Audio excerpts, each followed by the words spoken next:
From its very onset, Israel constructed a brand for itself, a powerful gimmick that was predicated on two main pillars: democracy and stability. The main target audience for this brand has been powerful Western states that have wielded disproportionate political, economic and military power. These Western governments, along with their influential mainstream corporate media, played their part by polishing Israel's image as democratic and stable, while tarnishing those of its Arab and Palestinian enemies, or anyone else who dared criticize Israel.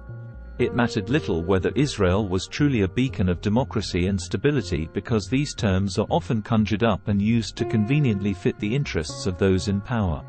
To maintain the charade, Israel's task was fairly straightforward: maintaining a facade of democracy at home, even if this democracy was racially oriented and exclusionist, and providing enough supposed stability to allow foreign companies to trust that their investments in Israel were safe. The actual, verifiable truth in these kinds of situations is hardly relevant. All that matters are slogans and clichés, and enough people in power who are willing to repeat those slogans and even believe in the clichés. Over the years, Israel thus emerged as the only democracy in the Middle East, and an oasis of freedom and stability, that is protected by the most moral army in the world, and so on. But this pseudo-reality can only exist in relative terms. For Israel to be elevated, the Arabs had to be tarnished and demeaned, despite the fact that it was Israel that illegally occupied their land and waged repeated wars on Palestinians and other Arab nations. The perfect illustration, until recently, of the successful Israeli model was a statement made by Prime Minister Benjamin Netanyahu on September 13, 2012, 11 years ago last week. Toasting top military commanders at the Israeli Army's General Staff Forum on the occasion of Rosh Hashanah, Netanyahu summed up Israel's sense of triumphalism in a few words. Netanyahu said, "We live in a volatile and stormy region. Its explosions and storms are increasing. The strength of the IDF has helped ensure that we remain an island of stability amidst the storms." Two facts may have escaped Netanyahu back then. One is that many of the explosions and storms in the modern history of the Middle East were Israel's own doing, such as military invasions, occupation and other destabilizing factors. And two is that, in the words of Heraclitus, the only constant in life is change. More than a decade on from Netanyahu's declaration, Israel is now learning that it is no longer isolated from the volatile and stormy region. It is important to underscore that the long-perceived Middle Eastern chaos, as juxtaposed with Israel's stability, are not inherent values in history. The Middle East, in fact, much of the global South, has remained a victim of Western former colonial powers for many decades. Rarely has a coup, revolution, political crisis or economic collapse experienced in this part of the world taken place without Western involvement, direct or otherwise.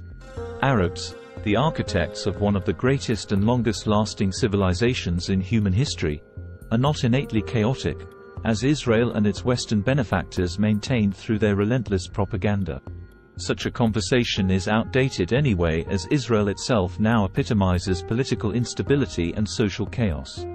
A viral video dating September 7 showed dozens of Israeli soldiers from the elite Golani Brigade destroying their own military base. The leaked video could be dismissed as an isolated incident if it were not for the fact that at least 10,000 Israeli army reservists have declared that they will not join their military units if Netanyahu's proposed judicial reforms are confirmed. Meanwhile, hundreds of thousands of Israelis continue to occupy the major squares of all Israeli cities, demanding an end to what they perceive as a far-right coup. Israeli military analysts and highly regarded journalists are now engaging in political and moral questions that would have been considered inconceivable only a few years ago, such as what if the army turns against the people? What if the people overthrow the government? What if Israel is no longer a democracy? In fact, many Israelis agree that this scenario has already been actualized. They include two former heads of the powerful Internal Security Service, the Shin Bet. In a letter made public last month, they urged US President Joe Biden not to host Netanyahu at the White House. Such a visit would be seen as legitimizing the government coup, they wrote, accusing the Israeli leader of causing severe damage to Israel, particularly the strategic relationship between the US and Israel. The task of marketing Israel as the only democracy in the Middle East is no longer an easy sell. With the democracy pillar crumbling, the stability pillar is also falling apart. And without stability, investors simply run away. The rush to escape the Israeli market has already begun. The flight of capital, by Israel's own estimation, is so extreme that it took many market analysts by surprise. Foreign investments in Israel in the first 3 months of 2023 totaled a meager $2.6 billion, a drop of 60% compared to the years 2020 and 2022, according to a recent report issued by Israel's finance ministry, which excluded 2021. Certainly, what is taking place in democratic and stable Israel is truly unprecedented. Its current vulnerability is accentuated by the massive and rapid changes to the political maps of the Middle East and the world. As the US Western stranglehold over the region and other parts of the world weakens, Israel's once powerful geopolitical position is increasingly compromised. This should present Palestinians with the opportunity to expose Israel's failing brands of false democracy, social instability and outright apartheid.